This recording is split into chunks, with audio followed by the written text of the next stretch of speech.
نحمدہ ونصلی ونسلم علی رسول الکریم اما بعد فاعوذ باللہ من الشیطان الرجیم بسم اللہ الرحمن الرحیم مولا صلی وسلم دائما ابدا علی حبیبک خیر الخلق کلہم۔ تمام معزز سامعین و ناظرین کو روحانی دنیا میں خوش آمدید۔ امید کرتا ہوں اللہ اور اس کے رسول کے کرم و فضل سے تمام احباب خیر و عافیت کے ساتھ ہوں گے۔ معزز سامعین و ناظرین، آج میں اپنی بہنوں کے لیے، بیٹیوں کے لیے جو کہ رشتہ ہو جانے کے بعد شادی کے حوالے سے، جہیز کے حوالے سے، شادی کے اخراجات کے حوالے سے پریشان ہوتے ہیں کہ اللہ کریم کہیں غیب سے ان کے لیے کوئی اسباب پیدا فرما دے، شادی کے اخراجات، کوئی ایسا نیک صالح بندہ اللہ کریم انہیں عطا فرمائے، کسی کی طرف سے کوئی امداد ہو جائے، اللہ کریم کو غیب کی طرف سے ان کے لیے کوئی جہیز کے سامان کے لیے کوئی ان کے لیے اسباب پیدا ہو جائیں، یا شادی کے خرچے کے حوالے سے، اخراجات کے حوالے سے، بارات کے حوالے سے کوئی غیبی اللہ کی طرف سے مدد ہو جائے، تو ایسی ہماری ماؤں، بہنوں، بیٹیوں کے لیے کہ جو منتظر ہوتی ہے کیونکہ ایسا وظیفہ ہو جس کو ہم کریں تو ہماری بیٹی کے لیے، ہماری بہن کے لیے،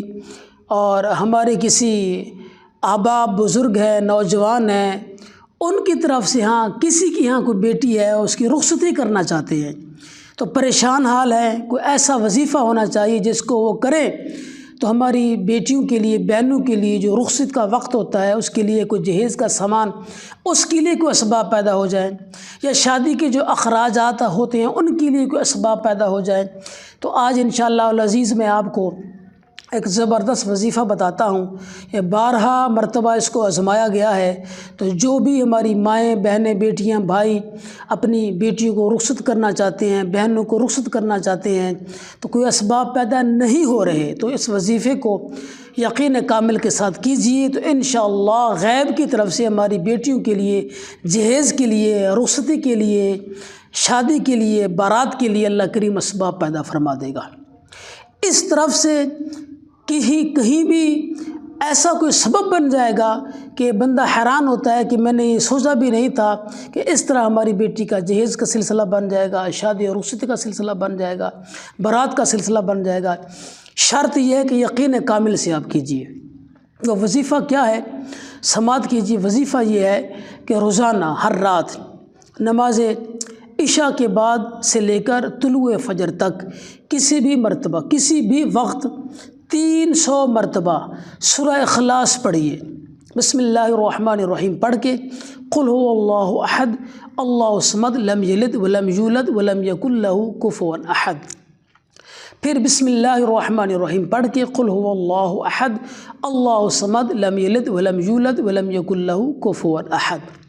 300 مرتبہ روزانہ پڑھیے۔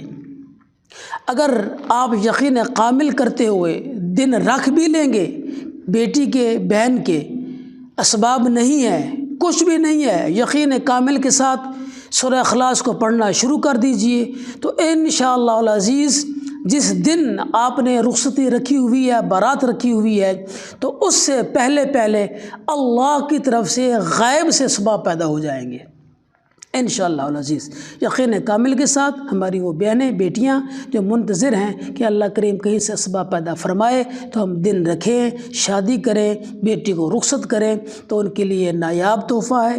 اس کو اپنا معمول بنائیے۔ آپ کے ارد گرد کوئی ہماری بہن بیٹی منتظر ہیں تو ان کو یہ آپ بتائیے۔ یہ وظیفہ بہت زبردست وظیفہ ہے، اس کو 12 مرتبہ آزمایا گیا ہے۔ آپ بھی زندگی میں ایک مرتبہ اس کو کر کے دیکھیے۔ سورہ اخلاص روزانہ نماز عشاء کے بعد 300 مرتبہ، جب تک کہ ہم بیٹی کو رخصت نہیں کرتے اس دن تک روزانہ معمول بنا لیجئے۔ یہ بیٹیاں خود بھی کر سکتی ہیں جن کی رخصتی ہے، مائیں بھی کر سکتی ہیں، بہنیں بھی کر سکتی ہیں، بھائی بھی کر سکتی ہیں اپنی بہنوں کے لیے، والد بھی اپنی بیٹی کے لیے کر سکتا ہے۔ تمام افراد اس وظیفے کو کر سکتے ہیں۔ جزاکم اللہ خیرا۔